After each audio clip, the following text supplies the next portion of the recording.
All right, everyone, we start off today with Starbucks, actually, and a company I'm very critical of. They're trying to move into Rutland, and I say boycott Starbucks. We've already got a really great cafe, the Speakeasy, which is probably cheaper, definitely better quality, and locally owned and managed, so there's a big difference. It keeps the money in Rutland, so any Vermonters around the area use the Speakeasy Cafe to say fuck Starbucks.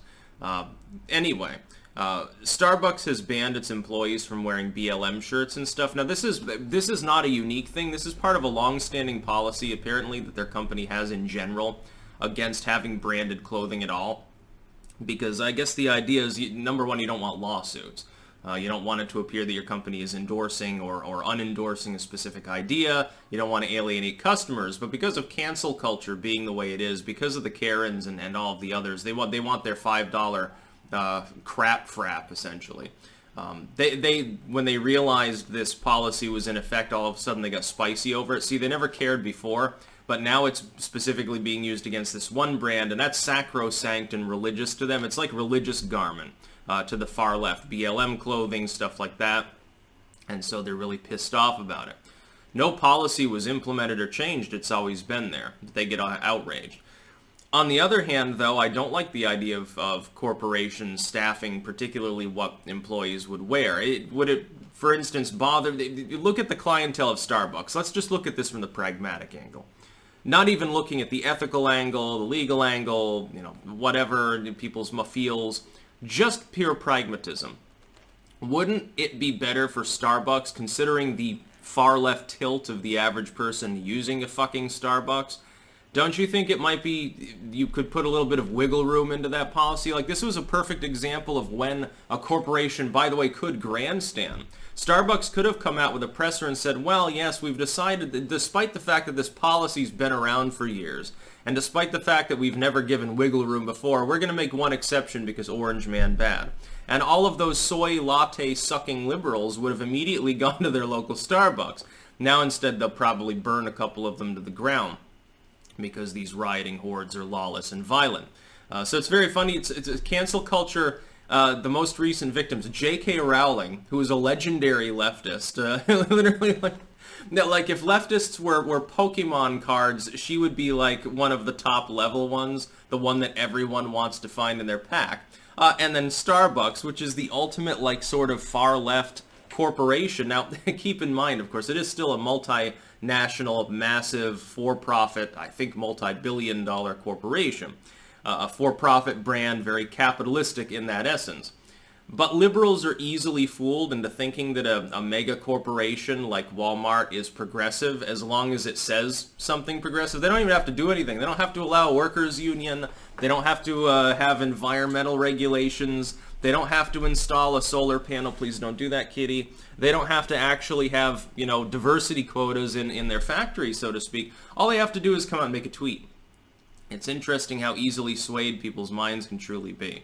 But I mean, I find it funny. They're alienating their own audience, their own fan base. Now they're like, oh, cancel Starbucks. We're going to boycott Starbucks. This could actually hurt them.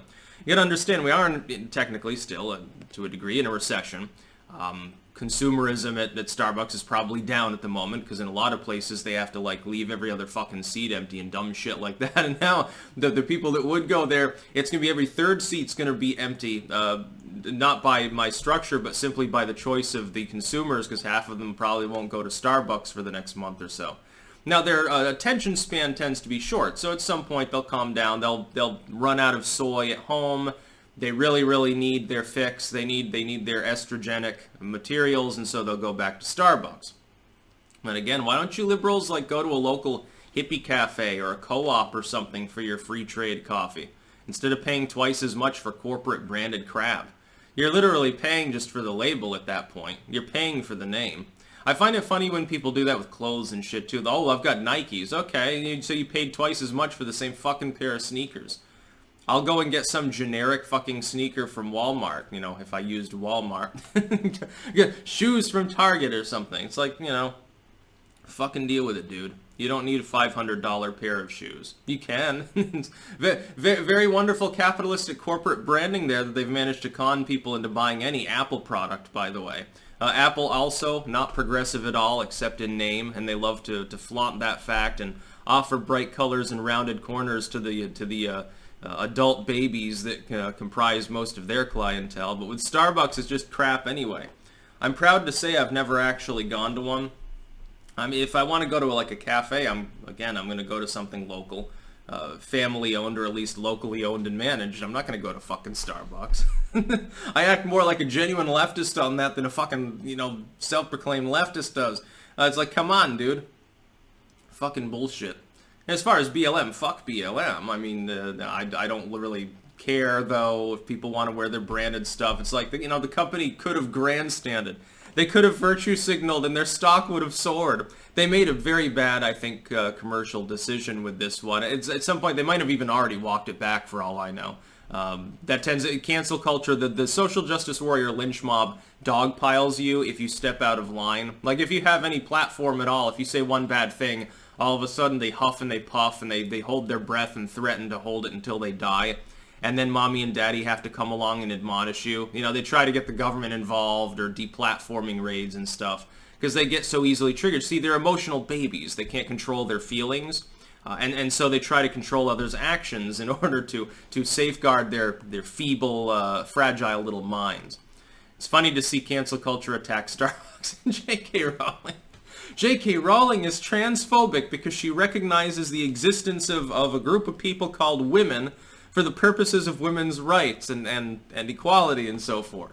Starbucks won't break its own rules, long-standing for however many years the policy's been in place, in order to allow people to grandstand on a touchy political topic, knowing full well that if you have a bunch of BLM shirts in there, that at least a part of your clientele will be pissed off.